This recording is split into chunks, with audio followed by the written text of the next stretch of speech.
Duval. Yeah, I am, because we're building a monster. But if they're scared of the team that resides in Duval, then the hell with them. Yeah. That's what Liam's saying this morning. Right.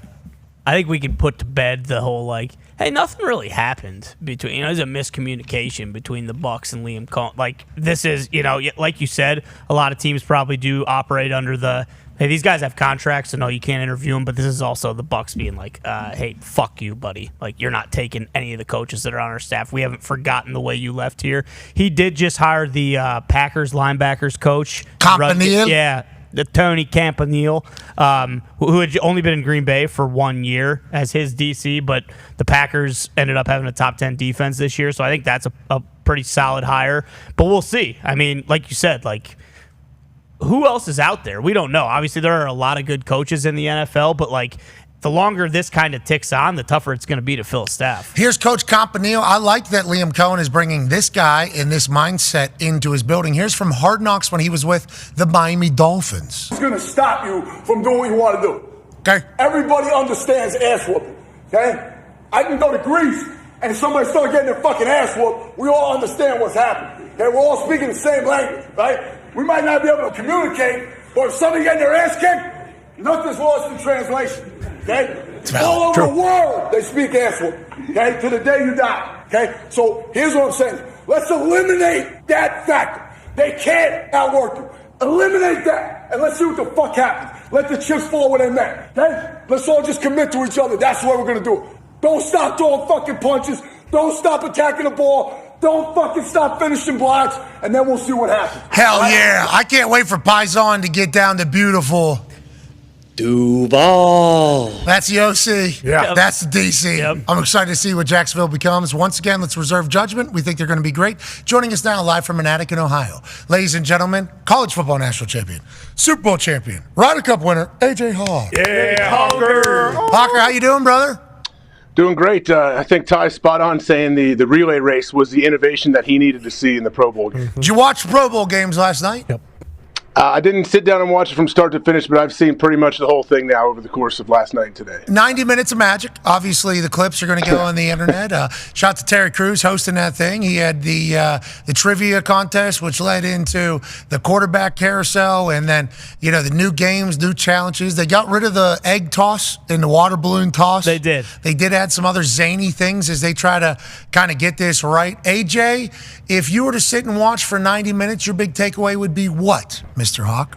Ooh, I say, okay. Honestly, this is okay. The quarterback stuff is cool. I like the stuff flying through the air. It's nothing is like the old school with the chalk on the end of the ball when it hits the targets driving by, like we used to see back in the day 20 years ago. But they did make the big, what do they call it? The big spike, the great spike. This is actually a much better setup than we watched yesterday, correct? Remember that, what we saw yesterday in the net? You couldn't even see what was happening. Now, we might need some kind of, reference to, okay, is that a good number? Is that a bad number? We need to bring in, some civilians, I think, too, to throw the ball. Jackson DeVille just caught that on the other side.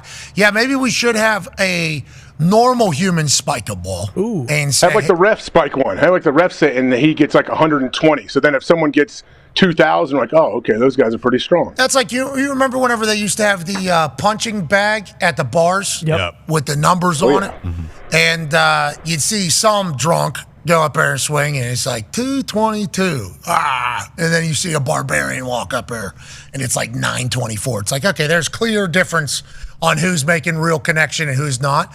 Similar situation potentially for the big spike. Joining us now is a man who might have more of the answers, because not only is he a coach, I believe his company is a massive piece of bringing this thing, and I think he is very steadfast on trying to keep the Pro Bowl a thing and a celebration for the NFL forever. Ladies and gentlemen, GOAT, Hall of Famer, Super Bowl champion multiple times, Peyton Manning. Yeah, Peyton. How you doing? What do you say, guys? Thanks. I'm just like a Harold, going to ride all the rides, but down here for the Pro Bowl. And I agree, Pat. I think the NFL should have one weekend with the best players in the world come together, and it's a good thing, and hopefully we can keep it going. Okay, so I talked about this a few moments ago before you were on, and thank you for taking time from Disney World. Can't wait to see. You need to get on that Avatar ride. That Avatar ride where you're in the middle. Yeah, it's the one. Enjoy it down there. You've obviously earned it. So I talked about how whenever the Pro Bowl was back in Hawaii, and we obviously see the nostalgia clips, the quarterback challenge, the bench press, the running, and the resort was kind of all saved for NFL. It was like an NFL family almost out there in Hawaii. You were a big piece of kind of setting up what was going on, and a lot of people called you the mayor of it. So whenever there's this conversation about the Pro Bowl maybe no longer being relevant, I feel like you have tried to jump in and say, like, this is an event that needs to be saved. Where do you think we stand with the Pro Bowl games? How do you think this continues to evolve? And what are your thoughts on last night and what's going to happen on Sunday? You're right, Pat. I mean, the NFL does a good job. Kind of like Hawaii, they have a hotel. It's just the NFL players and their families. And of course, to be able to go to Disney World and, celebrate that with your families is pretty cool. But look, last night I saw Drake May having a conversation with Baker Mayfield. And to me, there's room in that in a young quarterback like Drake May learning how to be a pro. Learning how to go through a coaching change, which Baker Mayfield has done several times, right? That's the value. How do we keep these players at each position learning from a veteran player? And look, I realize some of these guys work out together and you can play in a charity golf tournament together, very concentrated weekend where, like I said, the best of the best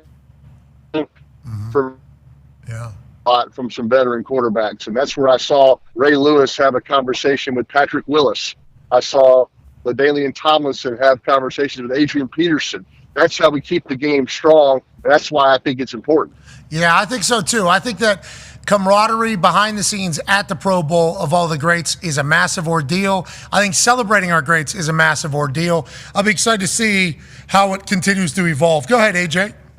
Peyton, who were some of those guys, maybe some of those old school quarterbacks when you first got in the league that you used to bug at events like that, the Pro Bowl, or maybe when you see them before a game?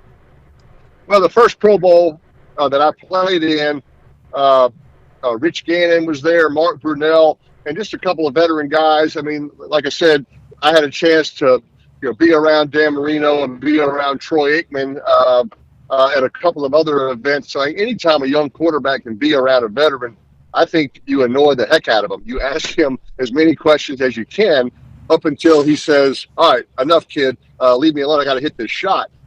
So, like I said, it's important to pay it forward. I've always believed, whether it's through our football camp or anytime a young quarterback had a question for me, look, don't keep all the secrets to yourself. Pay it forward. Teach a young quarterback, teach a young running back what it takes to be a pro. And I think it's good for the game, and hopefully that'll continue. Now, listen, like, would I like to beat Eli in this Pro Bowl? Very much so. He's 2-0. He's talking about a three-peat. That's annoying. It's offensive. And I'm afraid if we don't win,